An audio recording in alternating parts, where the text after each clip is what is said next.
What's up, YouTube? Excited to share some more English content with you. You're about to watch a conversation I had with Tom, who is in Sweden, I believe, and he had some questions for me about testing in general, using the VO2 Master, using the Moxy, testing logistics and calibration, and picking the right test was kind of at the center of our conversation. So here you go. Without further ado, my conversation with Tom. All right, I got questions written down here in my notes. I'm gonna pull it up. Great. I don't know if the video disappears when I do it. Hopefully not. I still It see doesn't you. really matter that much. Cool. Yeah.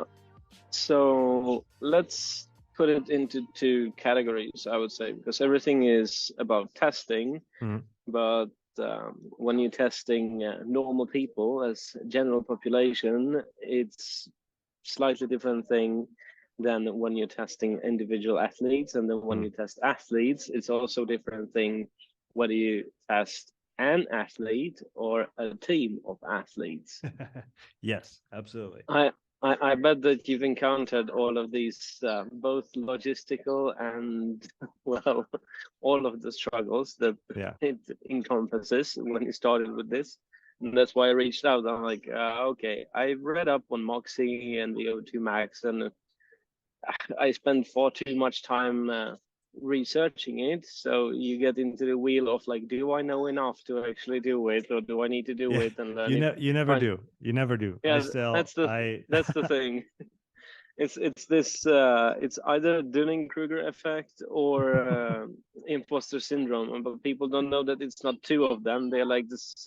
They're on the same wheel. It's a wheel, and you either go to this part or this part, and it's like it just gets slightly larger by time, so it like dispense a little more. It's well said. I like the visual. Yeah, it feels like it. It's always when you learn something new, like, oh, right, I didn't know that before. I wonder how much I don't know.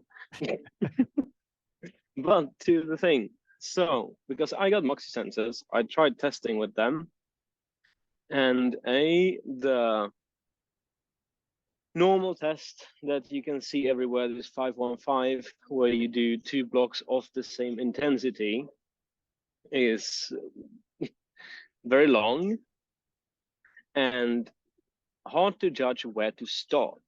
Like, where do you put the watt output for the first block? And then what do you do the steps with? Because I tried on myself and I tried on a couple of other people. And I can do so that I do like 1 watt per kilogram of body weight to start with. But that when that is an athlete, it's 75 kilos, it's nothing, and it's far below where it should be for one. So then when you are by the time you have done the 5th step, you're still not at the maximum capacity. Even if you are doing the scaling like 0.5 watt per kilogram of body weight. So for some people, that will be like, for me, that test basically, it's not fail when the test ends prematurely because you just know what that was the capacity. But I got to go only through the first 3 steps out of the 5 because it was too heavy or too hard, because I'm a heavy guy and I didn't have any conditioning whatsoever. So it's like I ended up on going almost 300 watts. I'm like, what the fuck? This is heavy. And it was my 3rd step. I was supposed to go 2 more steps, you know, like it's a good question. That time, I didn't know that if I was to finish it, I would probably have to be an elite level cyclist. Like, okay. So then when I tried doing it with other people, I would put them on the same start, like 1 kilogram of body weight to 1 watt, but the scaling I'll do like 0.3 instead of 0.5. And that turned out to be quite reasonable, but was still just like, it's guesswork, nothing else. Yeah. So what I've done from that 515 that I used initially when I only had Moxy is I've transitioned to 4-1, so 4 minutes on, 1 minute off, and I don't repeat the steps because now that I have more tools to measure. So I use the Moxy, I use the VO2 Master, I use lactate as well, and essentially the 515. The issue that I have with the 515 or the 414 is that because you repeat the step, like you said, it's either 2 hours of testing and most people don't Yeah. even have the conditioning to do 2 hours at low intensity on the bike, let alone, a somewhat intense test for that Yeah. duration. So I had to pick between this or drop the resolution in terms of, like you said, the wattage increase from step to step. Because if I have a 30 or 40 watt gap, and I can tell you that your, threshold, if we want to talk about that, is here or there. Well, is it here, there, or somewhere in the middle? Because 40 watts is a lot. And Yeah, definitely. It's like, especially when you're in the lower intensities, it's not that bad, but it will definitely put you from zone 2 to zone 3 or something, like over the first threshold. It will kick you there. Yeah. And then once you are in high intensity, it's a killer. Like now I do intervals that are fairly intensive for 1 minute. And if I was to put myself 40 watts higher, that's 15, almost 20% Yeah, it's a increase. lot. It's It's like a lot. you're not gonna load 20 extra percent on your 1 rep max. No, exactly. So the way that I do it is I always calibrate the tests for the person that I have, whether it's somebody who's not trained at all or somebody who already performs at a high level. And so what I'll use as a reference point is their second threshold or their critical power, whatever measure we have. The CrossFitters that I work with, I get them to do a 3 and a 12-minute test before they come and see me. One, because those are time domains that are fairly relevant in their sport to begin with. And using the 3 and 12-minute, I can then calculate or estimate a critical power value.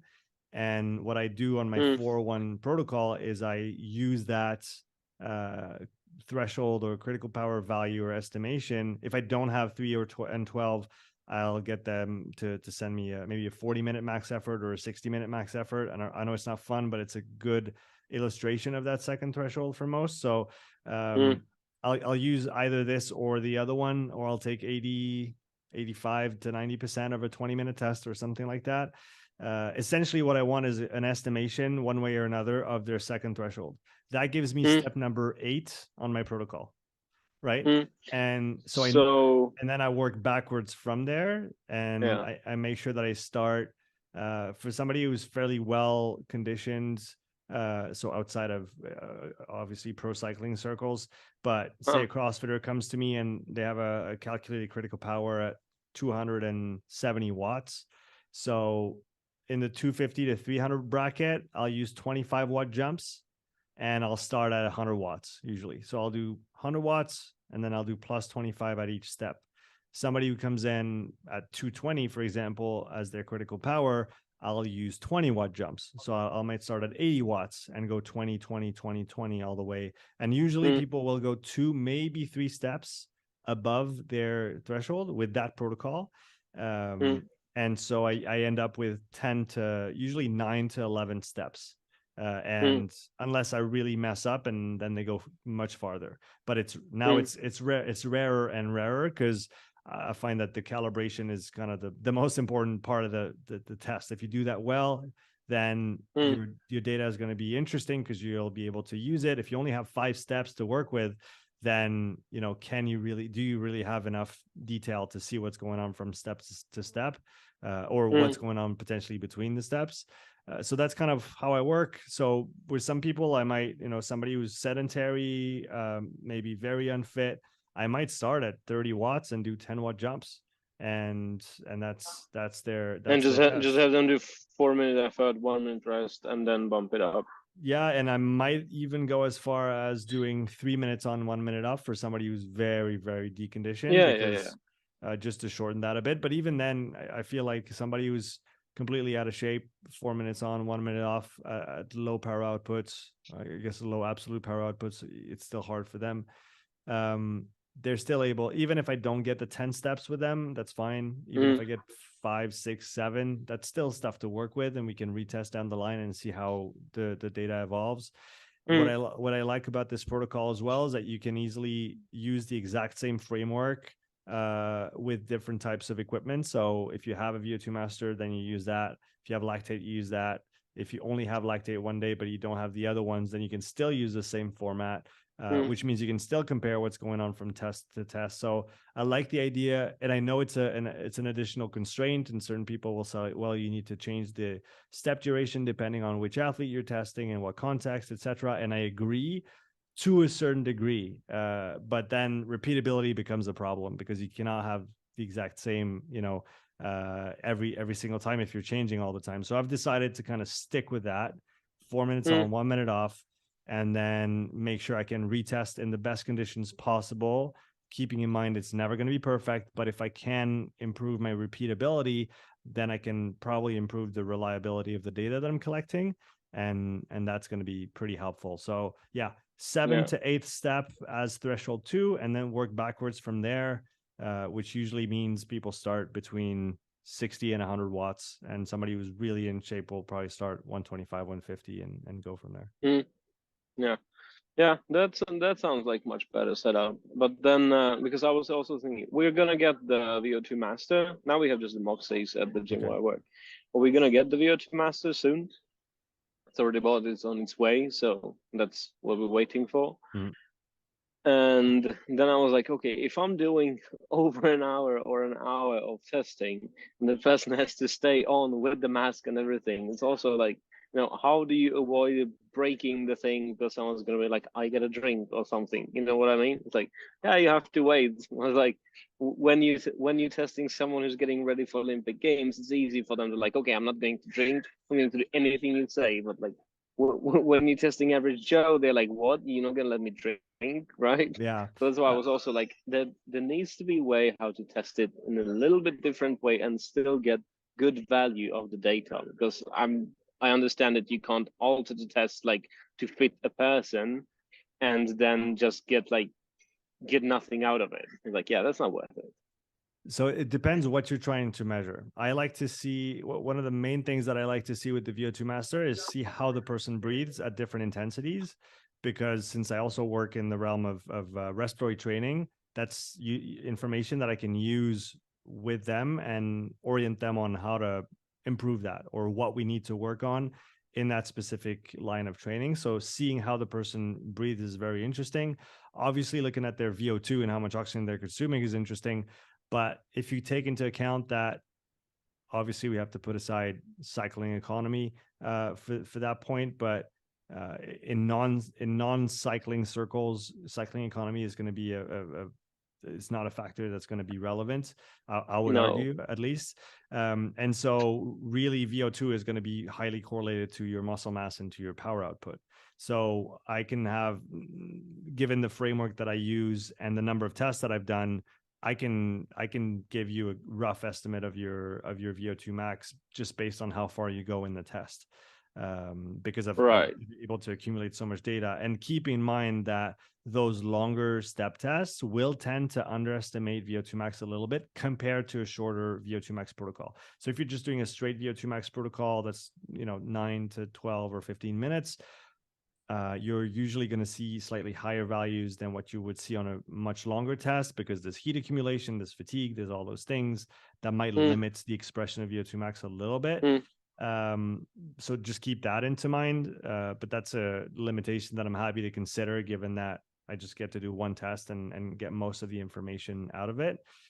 So for the mask, because that was a good question that you asked about, drinking and keeping it on for an hour. So the VO2 Master is definitely meant for shorter tests. It's meant for that, 9 to 15 minute window. It does still work on the longer tests. The only times I've had issues is when I do back-to-back tests, and they tell you in the manual, the user manual, that you have to leave 30 to 60 minutes between tests to let the unit dry, because humidity accumulates as somebody breathes into it. And when they breathe into it for an hour, it obviously depends on the environment that you're in. If it's cold and obviously the breath coming out is hot, there's going to be more condensation and those kind of things. So that's something to consider. But I've done, many testing days with 3 to 4 tests almost back to back, and it's been going fine.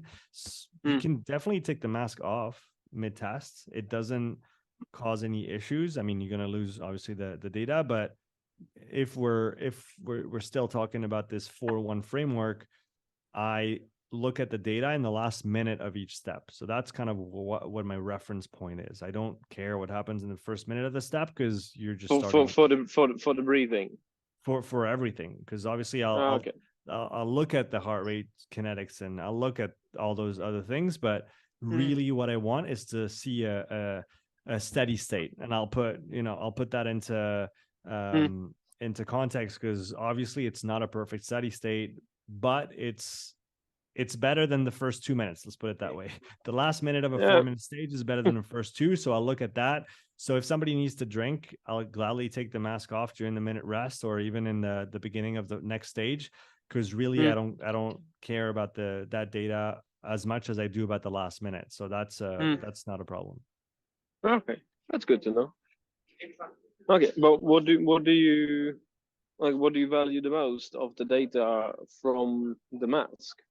As you said, related to breathing. Like, is it in the high intensities? Is it their what is it called? Tidal volume or the frequency? Both. I think it's tidal volume, right? Well, it's both, and it's going to be their tidal volume relative to how they were breathing at lower intensity, and also relative to their spirometry. So I do a spirometry test. Oh, you do spirometry test too? Yeah, because otherwise, how do you know if they're breathing a lot or not? Right? You can get someone with a 4-liter lung volume, and you can get someone with an 8-liter lung volume. Their tidal volumes shouldn't be the same, and if they are, then there's a problem for one, but probably not for the other. But in order to know that, you need to have the baseline of what is that person's capacity, and spirometry is quick enough to do it. It obviously it takes 3 minutes to go through the test, and it's pretty simple. So I like to use it before I do the full test, so that we have that reference point, and then I can look at, okay, tidal volume, say take FEV1 as the first second of expiration on the spirometry. I'll take that, and I'll take, say, 80% as my reference point, 80% of FEV1. And I didn't pull that out of thin air of kind of something that I've borrowed from Daniel Crumbach, Luke Way, and other guys that have been working with respiratory training for many years now. I think essentially you should be able to move 75 to 80% of your FEV1 as your tidal volume during a dynamic exercise. That's kind of my starting point. And then from there, I can judge, depending on how the person breathes on the whole test. Are they breathing enough relative to their capacity? Are they not? Are they losing their tidal volume at higher intensities because now their frequency goes really high and they lose coordination and they hyperventilate? So those are the kind of things that I like to look at on the VO2 master data. Does the VO2 master do the spirometry test, or do you have a separate device for that? I have a separate device for that. I use a Mir Spirobank, MIR Spirobank. It's a French company. Oh, and I forgot to mention that at the beginning, so I'm sorry. I am affiliated with both VO2 Master and Moxy. So I work with their products and I'm affiliated with them. I should have mentioned that at the start. I'm sorry. So I just thought I would do that now. I still try to obviously give a fairly objective perspective on their stuff. They're not paying me to say good stuff about them. Let's put it that way. No, I understand that. It's important to state nonetheless. Yeah, but I would not say that you are trying to make them look advantages in any way. It's like nothing that we discussed. But okay, so one thing that caught my ear was that you need to let the VO2 master rest between tests, because how do you test when you do, let's say that you test a soccer club, like a team that has, I don't know, 20 players.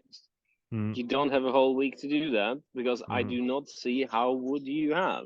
You need to have 10 devices, because then you also need to have 10 testing devices for everything. You need 10 bikes, you need everything. That's quite the logistics. It is. I don't, the few teams that I've worked with haven't been that big. I've worked with smaller rowing teams and runners. So we'll usually organize multiple days of testing when it's like that. Obviously, if I had multiple devices, I would obviously need somebody else with me to do the testing. But then I think it's worth thinking about, what are you trying to test for? Are you just trying to get, a VO2 max up on the board so that they have something to try and work towards, or try to get better? Or maybe you talked about a soccer club, so do all the soccer players have the prerequisite in terms of work capacity? That's kind of how I see VO2 max in non-endurance sports. It's just your work capacity. How much work can you put in? How much can you recover from?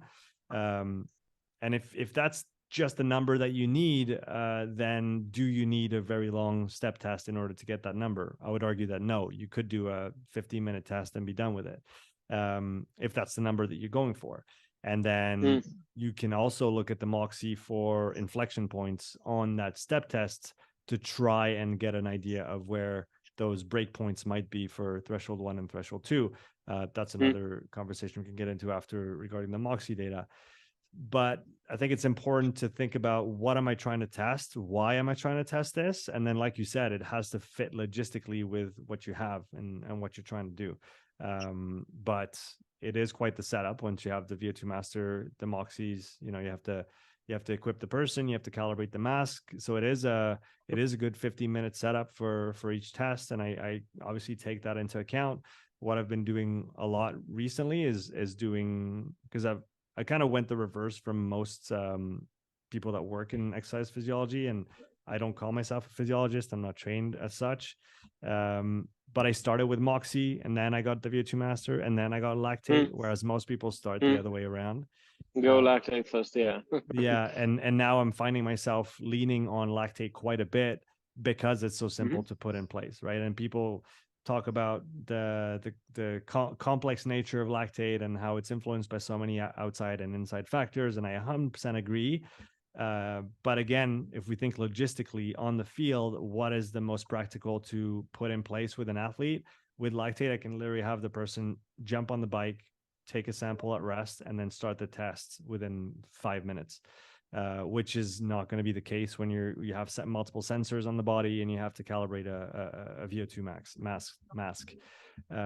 So that's definitely something to consider, is the logistics of those devices. Yeah, no, I was just thinking about it, because since we're going to have the devices, we do work a fair bit with some kind of athletes. Most often it's ice hockey players, but we don't do any VO2 max measurements because we train them for sprinting. And it's fairly irrelevant, I would say. Like, if you're going to run 10-20 meters, I don't care what's your VO2 max. Well, I would maybe push back a little bit against that, back to my prior point, saying that obviously their bread and butter is going to be the sprinting, but how many sprints can they do in a week? How many sprints can they do in a month? How many sprints that is a different can they recover thing, definitely. from, right? Yeah. So that's where I would push back against a little bit and say that from a general, and that's where we probably have to be more clear, and me first here, about what we're talking about. Are you talking about specific prep or general prep? And from my perspective currently, and I work a lot in CrossFit, I work in endurance sports as well, in MMA. And if we leave the endurance sports aside and we focus on CrossFit and MMA, they're very young sports. They're very technically demanding. So people justify not doing the general prep and just do all specific work. But the general prep is such that it will transfer to the specific. And so actually putting the focus on the general prep and working on the very fundamentals of conditioning has a huge transfer to the sport. So that's definitely where I'm coming from. These athletes that I had in mind when I was saying it are very senior athletes. So their general prep, if that is something that would be up to questioning, yeah, we would definitely not be working only on making the stick as pointy as possible. But these are people that have been doing it for many years, and yeah, it's just the work capacity side of things is not really something that we have the time and, let's say, budget in recovery for, because we don't work with them all year long. We work with them on their off season. On their off season, they come with the broken everything that you can imagine. It's this is a bad knee, that is a bad shoulder, that is this and that. So you got to work on that. You got to do some general strengthening stuff, and work on power and speed, and you're already on many things that you're working, 100%. and the trainings cannot be 5 hours long every day. So I general understand. work capacity is not the thing that we train, so it's not a thing that we measure. That's how I meant Fair. it. It's like, yeah, No, in no, that totally case, fair. we do Totally not fair. care. Totally fair. But I was thinking that if we're going to have these devices, it would be nice if there wasn't a usage for it to maybe work with more athletes that are even local, with some local clubs, and Yeah. help out more people.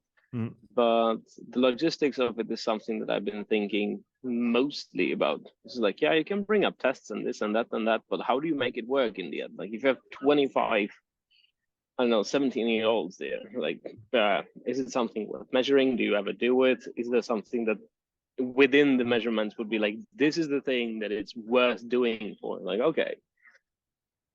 Yeah, it's a good question, and it's always going to be about, like you said, budgeting time, right? Yeah.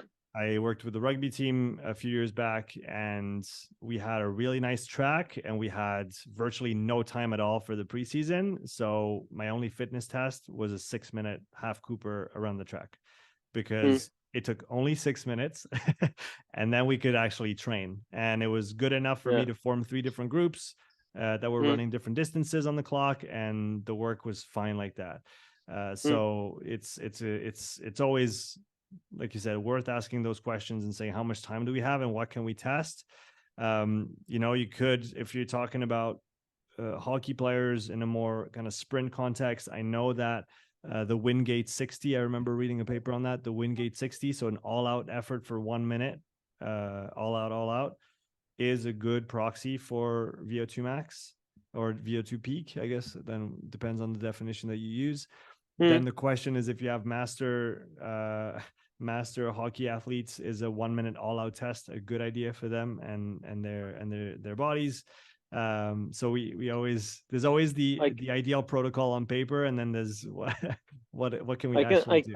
I can say that the athletes themselves are usually not very fond of it, mostly because they have done these kind of tests with their respective teams many times, and the results of those tests usually are going just into a drawer or someone's email box, and then nothing ever happens with it further. So that's why I'm trying to just first go through the thought process of like, okay, if I'm going to do some tests, why am I doing it? What can I, like, how can I do the test? So then in the end, when I've tested these 25 players here, I can go to the coach or to the club and go like, okay, these are the results, and this is my recommendation. Do this for these guys. They need more of this. These need more of that, and these need more of that.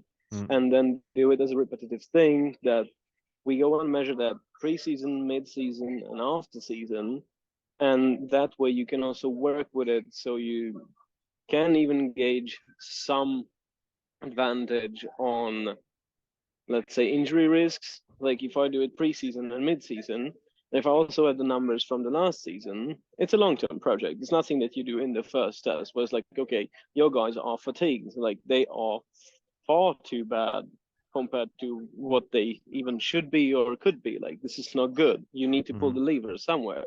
You see it in the end of the season, and it's like, okay, this is they're 50% worse than what they were in. And it's like, let us find where is this? Why is it because they have won the season, so they've done the most matches and everything? Like, okay, that's maybe more reasonable than if they came in the end. And I was like, that might also be the very reason why they came in the end, right? So having more data, like, what gets measured gets managed. Yeah, I if you know guess what you're that measuring and that. why you're managing it. Yeah. Exactly, and that is the problem with all of those tests. So that's what I meant, that these players usually don't like these tests very much because they do it, but to no outcome. In that context, what I would probably argue, and going back to my prior point, and I heard your perspective that you don't have a lot of time to train those guys, on very general things, but given all those constraints, if you're talking about recovery, work capacity equals recovery. If you have, hand wavy equal somewhat So if they have a bigger work capacity, they are going to recover better from the volume that they put in. And so from that perspective, having a VO2 max for whatever VO2 max is actually worth, might be a good idea to get a whole perspective on the group. It's not too time consuming because it's, again, 15 minutes per person. So it's, you book 30 minutes per player, and you should be able to run through it. Take a slightly longer break maybe for the device and stuff like that. And then you can give already two angles. You can have your whole group of players that you tested and look at, what's the top tier, bottom tier, and middle tier of values that people are going to reach. And then, well, maybe the bottom half need to work on their conditioning a bit more because they're just not conditioned enough to perform well or perform enough or to recover. That's one. And then two, since you have the VO2 master, you can also orient them on how to use their breathing during an intense effort. And that's, I find, and that's, if you have more time with those guys in sessions, that might be interesting to pull out. You use the VO2 master as a teaching tool around breathing. I find that a fantastic use of the VO2 master, because in real time on their app, you could just see how they breathe, right? Breath by breath, you get the frequency, the volume, you can see how that moves over time with the graphs. And having that direct feedback, I've worked with multiple people now using this device as a direct feedback on their breathing to help people control how they breathe. Because for people who are, let's say, completely subject to hyperventilation when they're at high intensities, they just need to learn that they can control that stuff. And having the visuals in front of them is a huge help. So that's probably an angle that I might explore if it's interesting.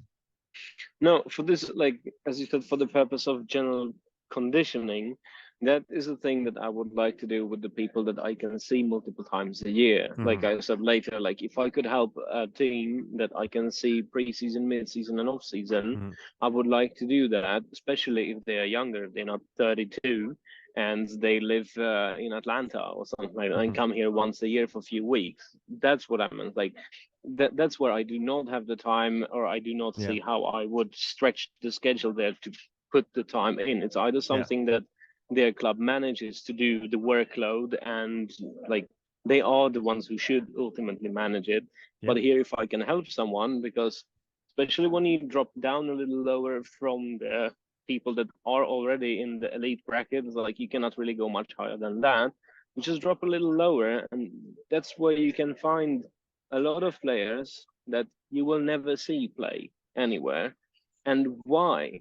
Well, because they did not get the help that well, if they have gotten a little better help, a little better guidance, they could have been the ones that you will see. Right. And you see that in youth athletics or youth sports everywhere. Yeah. It's like the people that you hear about are the lucky ones. Yeah, and I'm not saying that they didn't work for it, obviously, but everyone works for it. But everyone might need slightly different things. Yeah, that makes sense. And then, like, the lower you go, unfortunately, the general rule is the lower is the knowledge between the trainers and everyone else, which is like, I'm not saying they're doing bad, they're probably doing their best. They just don't know that much because I don't know, they are a software engineer or plumber that just had their kid playing hockey, and then they're stuck with that, and now they're training 17-year-olds who would like to actually play in elite series, right? These 17-year-olds. And it's like, then you go to psychology, like, why are the trainers doing it? Like, well, they don't want to lose their, their face that they are putting to the outside world, which is like, I'm fine, but someone needs to come there and like, okay, I can do this, and I can also tell you how to make it better so you can do better job for these guys, because you are ultimately trying to help them. Like, they do want, but they don't know how to, and they're not going to ask anyone how to. Absolutely. So these tools would be a golden thing for that, because you can help the whole team just by telling them, like, you need to divide it in this and that, and these need to do this, and these need to do that.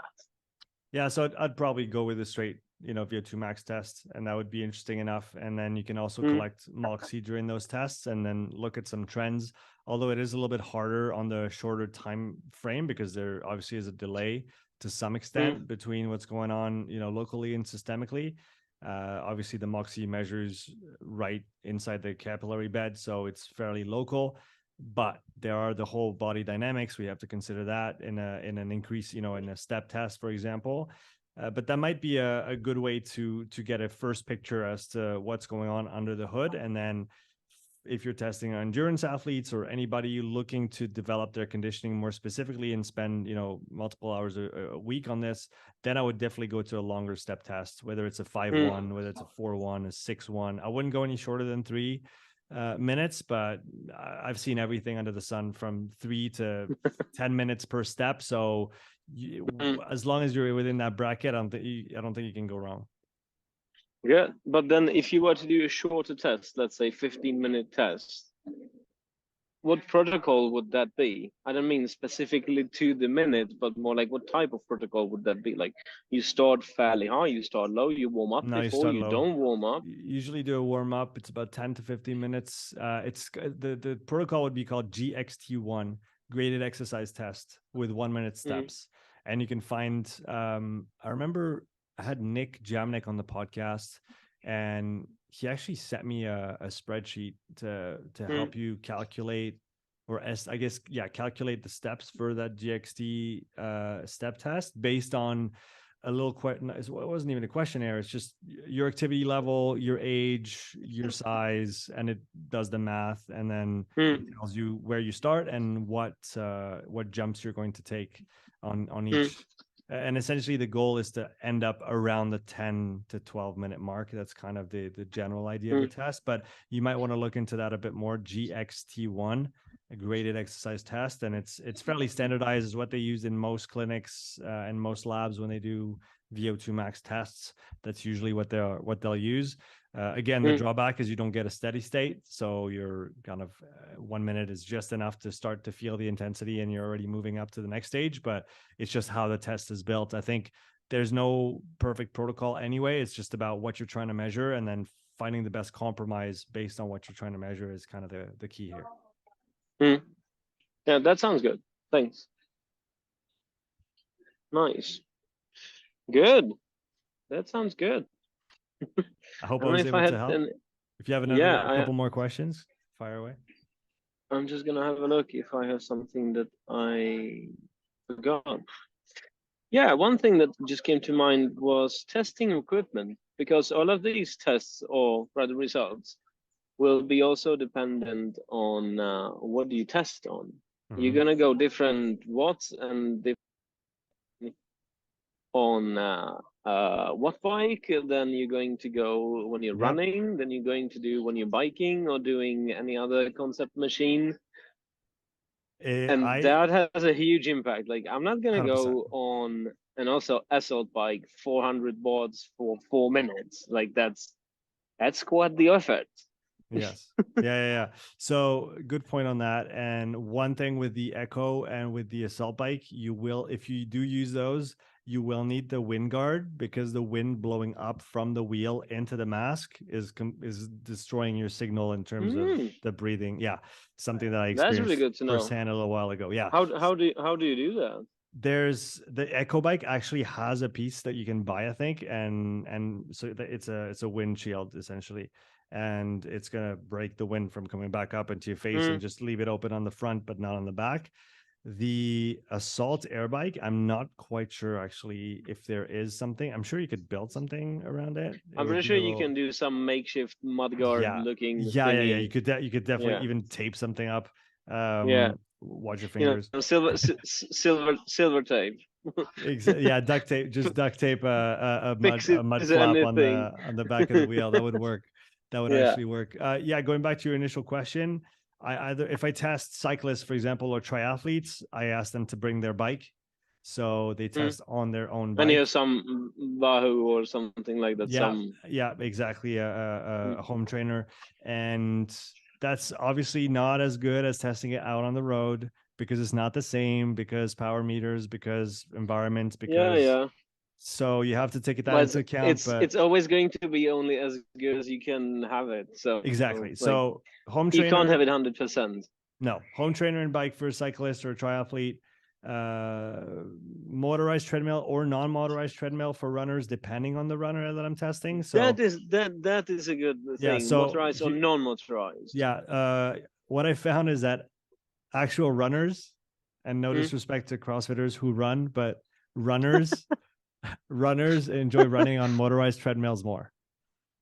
And They do it far obviously, more often, I think. and that's obviously part of the question. And for CrossFitters, they don't use motorized treadmills in their competitions, so it kind of makes they do sense. skill mills. It kind of makes sense for them to run on an air runner or something like that. So again, just specificity of the task, I would go with non-motorized for CrossFitters, or essentially whatever they have access to train, right? Because that's going to be the most relevant. So if they train in a gym that happens to have a motorized treadmill only, then we'll probably try to do the test on the exact same equipment piece. For otherwise, most of my CrossFitters I test on the bike erg, because it's in most CrossFit gyms, really. And because it's a good machine, and you can get reliable watts from one to the other if it's calibrated. And then some cyclists just bring their pedals, and will put their clip pedals on the bike erg itself, which are pretty easy to swap out. That way they still have the clips on the feet. And they're able to do the test on the bike erg anyway. And I've had good feedback on, the frame of the bike and how it's built and stuff for the cyclist, so that works. If I test rowers, I'll test them on the Concept 2 usually, unless they have an RP3 at home, which is not usually the case, but sometimes it is. So right, so it's always going to be contextual to the person, and really where they're going to be training, that's going to dictate where I want to test them. Let's say that. Yeah, that's a good point, because we do have equipment for pretty much everything in the gym, but it's not the same equipment that people are going to have access to. So we do have a skill mill, we have a watt bike, which watt bike is probably the best that you can have in general, because cyclists, you could get fairly good bike fit on it in just like few clicks. It's not going to be 100%, but then again, you're not going to sit on it for 4 hours, so it's all right. And it does give you everything that a normal bike could. So the watt bike is great, and if you have one in house, and if that's something that people are going to use, then it's a good reference point. Then there's always the option to obviously measure heart rate during all this. We didn't talk about it, but I think it goes without saying. And so you can I usually do that. It's just like you slap that on just so you have it too, so you can see, because that's another thing there. That's probably the last thing that I have here is, how do you then deliver the results if you do not deliver it in watts? Because people have to have some people have to have some reference points. So where we do not measure heart rate primarily to use for any zones or for anything for us, because you count the zones from the crossover of all of the measurements that you have. Like this is approximately the point, and that is approximately this point. But then what do you correlate it to for the people? Well, that's intensity and heart rate. I look at the heart rate as it relates to the power and to the inflection points that we found in the physiology, right? I think that's the key. It's not looking at the heart rate to give them 70% of their heart rate max for their top of zone 2. No. You look at the heart rate at X watts, and if you put the inflection point there, then that's the corresponding heart rate, which means that obviously there's a margin of error, but if we're smart with the way that we plan, and we give that wiggle room for changing conditions and internal states, then we can use those heart rates. So say you test them on a watt bike, and there's different watts than different calibration than on a bike erg, and then they go away and they train on a bike erg. Well, they can't use the exact same watts, but they can use the exact same heart rates that you prescribed based on the tests on the watt bike itself. Yeah, exactly. So then that would probably be the same. And that goes for running and everything else too. It would as well. Right? Yeah. Same principle. Exactly.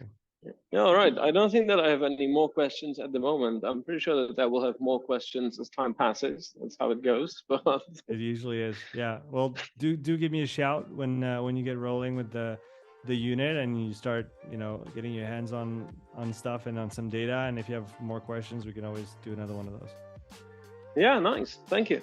Yeah. Thank you very much for your time. Thanks, Tom. Have a great afternoon, and I'll talk to you soon. Yeah, you too. Bye. Take care, man.